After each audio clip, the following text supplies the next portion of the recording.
Hello बच्चों। जैसे thumbnail पे लिखा हुआ था कि मेरा उद्देश्य आपको गुमराह करना नहीं है, सच बताना है। ये मैं क्यों कह रहा हूं? क्योंकि आजकल यूट्यूब पर थंबनेल पे कुछ और लिखा होगा और वीडियो में अंदर कुछ और होगा। मेरे भाई, मेरा वो काम नहीं है। मेरा काम है आपको सच बताना। अगर आप मेरे को भरोसा करते हैं तो वीडियो को पूरा देखना, अदरवाइज आप छोड़ के जा सकते हैं।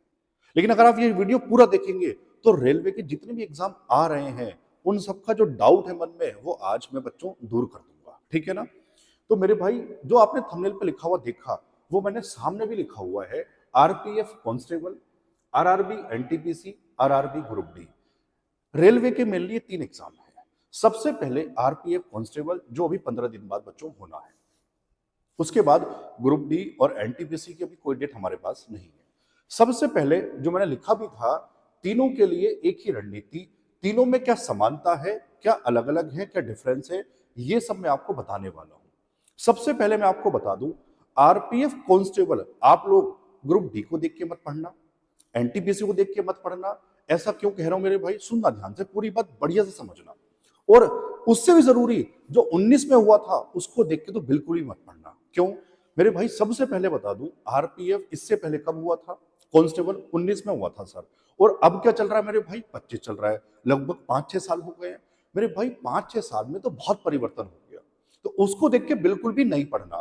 कुछ बच्चे उसको देख के मॉक टेस्ट लगा रहे हैं, वहां से सोच रहे हैं सर हमारा स्कोर तो बहुत बढ़िया बन रहा है। मेरे भाई, वो 5-6 साल पहले हुआ था, बहुत आसान आ रहा था। तो उसको देख के आपको बिल्कुल भी नहीं पढ़ना। बात नंबर 2, सर ग्रुप डी और एनटीपीसी आपने क्यों कहा? मेरे भाई, ग्रुप डी और एनटीपीसी में कुछ सवाल, हाँ बिल्कुल, कुछ सवाल बहुत बड़े आते हैं। ज्यादा नहीं, वो 2-4 ही होते हैं। लेकिन कांस्टेबल का उनसे कोई लेना देना नहीं है। हो सकता है यूट्यूब पर कोई टीचर अपने आप को बड़ा दिखाने के लिए बड़े सवाल करा रहा हो कांस्टेबल के बैच में। मेरे भाई, वो पेपर में नहीं आएगा। कोई आता भी है तो वो एक आध सवाल है, वो सब बच्चों के लिए नया होता है। उसको आपसे बिल्कुल नहीं घबराना। सबसे पहले आपको यह समझना होगा, अगर किसी की शिफ्ट में या ऐसा कहो किसी भी पेपर में अगर पहली बार कोई सवाल आया कि सर वो नया सवाल पहली बार ही बना है, आप उसको छोड़ के आते हो तो आपकी सेहत पे कोई फर्क नहीं पड़ता है। सेहत मतलब आपके नंबरों में, मेरिट में कोई फर्क नहीं पड़ेगा। क्यों मेरे भाई? वो सवाल ऐसा कहो लगभग हर बच्चे से नहीं हुआ होगा। बहुत कम बच्चे होंगे जो उसको करके आए होंगे। लेकिन अगर आप आसान सवाल गलत करके आते हैं तो फिर आप मेरिट में पीछे हो जाएंगे। ये वाली बात समझ में आई? तो जो बड़ा सवाल है, अगर वो पहली बार आया, उसको छोड़ के भी आ रहे हो तो आपको घबराना नहीं है। ठीक है ना? तो आरपीएफ कांस्टेबल, कांस्टेबल के नजरिए से पढ़ो, बहुत बड़ा सवाल वहां नहीं बनेगा। इतनी बात समझ में आई? ठीक है। तो एनटीपीसी सर फिर पढ़े कहां से? जैसे अभी आरपीएफ एसआई हुआ लेटेस्ट दिसंबर में 24 में, है ना? एनटीपीसी हुआ था 21-22 में, ग्रुप डी हुआ था 22 में। तो उसके जो आसान क्वेश्चंस हैं आप वहां से उनको पिक करो। और मैं भी पीपीटी में वही तो डाल रहा हूं, जो आरपीएफ काउंसिलर का लेवल मैच कर रहा है मैं वो डाल रहा हूं। इतनी बात समझ आई?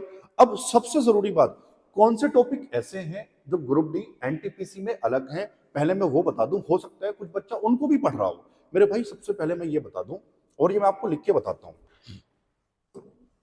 एक टॉपिक सबसे पहले बच्चों, ज्योमेट्री। दूसरा अलजेब्रा। और तीसरा टिग्नोमेट्री, है ना? टिग्नोमेट्री। टिग्नोमेट्री में बच्चों एक टॉपिक है, आप जानते होंगे, हाइट एंड डिस्टेंस। सबने पढ़ा होगा कभी ना कभी स्कूल में जरूर, है ना? हाइट एंड डिस्टेंस, ऊंचाई और दूरी बोलते हैं इसको हिंदी में। ठीक है भाई? और एक और कहो, कौन सा सर? मीन, मीडियन और mode, and mode. Geometry, algebra, trigonometry, mean, median, mode. RPF constable में यहां से सवाल बच्चों नहीं बनेगा। बात समझ में आ गई?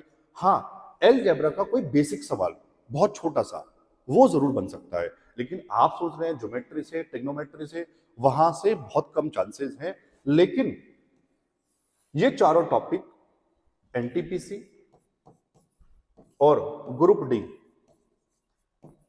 दोनों के लिए ही बहुत ज्यादा इंपॉर्टेंट है मेरे भाई। ये चारों टॉपिक।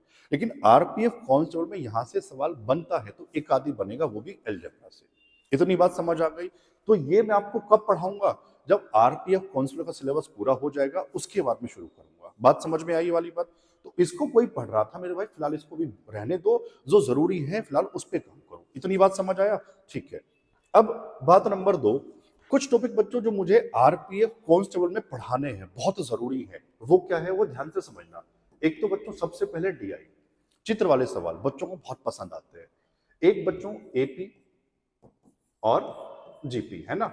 यहां से भी पिछली बार या इस बार भी कहो 1 या 2 सवाल दिखने को जरूर मिलेंगे। इसके साथ साथ सिंप्लीफिकेशन, सिंप्लीफिकेशन, और इसी में ही एक टॉपिक है, नाम है उसका सर्ट्स एंड इंडेसेस। सर ये क्या है, ये मेरे भाई जैसे स्क्वायर, क्यूब रूट वाले सवाल वो इसके अंदर ही आ जाता है ना। बहुत इंपॉर्टेंट है ये। और ये वो टॉपिक है जो ग्रुप डी में भी आएगा, एनटीपीसी में भी आएगा। अब सबसे जरूरी बात मेरी सुनना लास्ट में। अब बच्चों हो सकता है, देखो टाइम कम है, जैसे 2-3 जो कॉमन टॉपिक हैं अर्थमेटिक वाले, वो आपको जो मैंने जीडीपी लिस्ट बनाई थी वहां से पढ़ना पड़ जाए। वहां से वो टॉपिक उठा के मैं जो रेलवे की प्लेलिस्ट है वहां ऐड कर दूंगा, ठीक है ना। कोशिश फिर भी रहेगी, लेकिन जो मेन है वो चैप्टर सारे जरूर पढ़ाऊंगा। लेकिन उसके बाद मुझे सबसे पहले आपको ये पढ़ाना है, DI, APJP, simplification, surds and indices. बात समझ में आगे क्लियर हो गई। अब लास्ट में मैं आपको बता दूं, जो मैं ये प्लेलिस्ट मैंने बनाई है रेलवे वाले बच्चों के लिए, आरपीएफ कांस्टेबल, मैं उसमें एनटीपीसी भी, मैं उसमें ग्रुप डी भी, सारा ही टारगेट कर रहा हूं। ये मैंने आपको बताया भी था, हर वीडियो में बताता हूं, फिर मैं बता रहा हूं। एनटीपीसी और जो ग्रुप डी वाले बच्चे हैं उनको लग रहा है सर आप ये केवल आरपीएफ कांस्टेबल वाले बच्चों को पढ़ा रहे हैं। नहीं मेरे भाई, ये सब आपका काम का भी है। मैंने कहा 90% लेवल मैं आपका भी लेके चल रहा हूं। जो बड़े सवाल है ना 2-4, बस वो छोड़ रहा हूं, वो मैं इसके बाद करा दूंगा। बात समझ में आ गई ना। आपको भी इसी से पढ़ना है, हर बच्चे को इसी से पढ़ना है, रेलवे वाले बच्चों को। तो मेरे भाई अब मैं आपको प्लेलिस्ट दिखा दूं, क्योंकि कुछ बच्चे परेशान रहते हैं, इंस्टाग्राम पे मैसेज आते हैं, सर आपका चैनल ही नहीं मिल रहा। मेरे भाई आप यूट्यूब पर जाना, आप हिमांशु चौधरी मैथ्स टाइप करना, सबसे ऊपर हमारा चैनल बच्चों आ जाएगा। अब मैं आपको प्लेलिस्ट दिखा देता हूं, देखो ये है जीडी की प्लेलिस्ट, लिखा भी है फौजी बैच के नाम से, जो हमारी पूरे भारत में वायरल हुई। लगभग 4 लाख बच्चों ने इसको देखा है, ठीक है ना। मतलब बच्चों ने ये कहें, भारत के हर स्टेट से हमारे साथ बच्चा जुड़ा और जितना प्यार मिला मेरे भाई, सच में बहुत मजा आ गया। मतलब जो सोच के मैंने पढ़ाया था उससे भी ज्यादा मुझे प्यार किया बच्चों ने, ठीक है ना। तो इसलिए अब मैंने अगला काम शुरू किया रेलवे वाले बच्चों के लिए। तो ये प्लेलिस्ट है, देखो मेरे भाई, रेलवे सिलेक्शन बैच के नाम से, जिसमें मैं आपको बता चुका, मैं आपको दिखा भी दूं इस तरह से। एलसीएम, एचसीएफ, परसेंटेज कंप्लीट हो गया। मंडे आपको प्रॉफिट लॉस का वीडियो मिलेगा कंप्लीट, प्रॉफिट लॉस और डिस्काउंट का। तो जो आरपीएफ कांस्टेबल के बच्चे हैं उनसे तो मैं वादा कर रहा हूं 100% इसी प्लेलिस्ट से बन जाएगा। लेकिन मैं ये बता चुका, 3-4 चैप्टर आपको जो जीडी का प्लेलिस्ट है वहां से कवर करना पड़ेगा, वो मैं इसमें ऐड कर दूंगा। क्लियर है मेरे भाई, क्योंकि फिर आप मैसेज करते हैं, कमेंट करते हैं, परेशान होते हैं, तो सारी बात ध्यान से समझ लो एक ही बार में, ठीक है ना। प्रैक्टिस कहां से करना है, टेलीग्राम पे जाना है, वहां आपको मेरा नाम सर्च करना है। वहां मैं ये जो पढ़ा रहा हूं ना बच्चों, ये सब उसके क्लास नोट्स बना के उसकी पीडीएफ टेलीग्राम पर शाम को 6 बजे डाली जाती है। तो प्रैक्टिस भी आपको वहीं से करनी है। समझ में आया हर बच्चे को? तो ठीक है, ज्यादा गुमराह मत होना, ज्यादा ज्ञान मत लो मेरे भाई।